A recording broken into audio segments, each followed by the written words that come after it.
Месяцами правительство США подозревало, что Россия умышленно вмешивалась в американские президентские выборы, намеренно взламывая сервера демократов и людей, приближенных к Хиллари Клинтон. О российских хакерах ФБР впервые заговорило еще до выборов. В Кремле над обвинениями тогда посмеялись.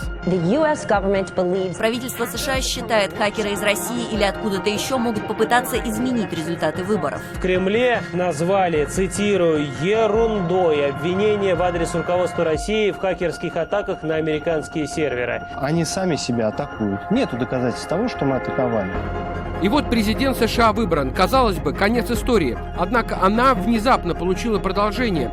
Факты кибератаки подтвердила американская разведка. По данным ЦРУ, именно российские хакеры взломали переписку Хиллари Клинтон, которую позже опубликовали в Wikileaks. Секретный доклад ЦРУ утверждает, что Россия пыталась улучшить шансы Дональда Трампа победить на выборах. Россия сознательно работала на то, чтобы склонить результат выборов в сторону Трампа с помощью хакеров. Лица, связанные с российским правительством, передали в Wikileaks взломанные имейлы. Мы буквально схватили их за руку. Это были две независимые группы хакеров, связанные с российскими спецслужбами. Одна из них работает на военную разведку – ГРУ. Российские СМИ преисполнены иронии.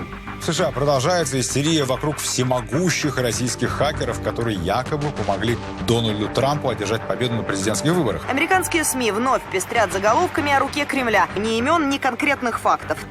Раз фактов недостаточно, их нужно найти. Американский Конгресс призвал создать независимую комиссию для расследования.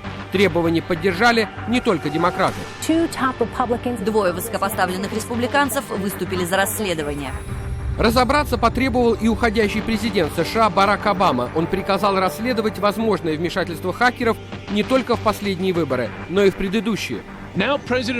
Президент Обама приказывает разведке провести полномасштабное расследование по вопросу вмешательства Путина. Все кибератаки, связанные с американскими выборами, начиная с 2008 года. Российские медиа негодуют. Барак Обама лично санкционировал охоту на ведьм. Преемник Обамы какую-либо причастность России к своей победе на выборах категорически отрицает, вопреки расследованию ЦРУ. Я думаю, это смехотворно. Просто еще одно оправдание.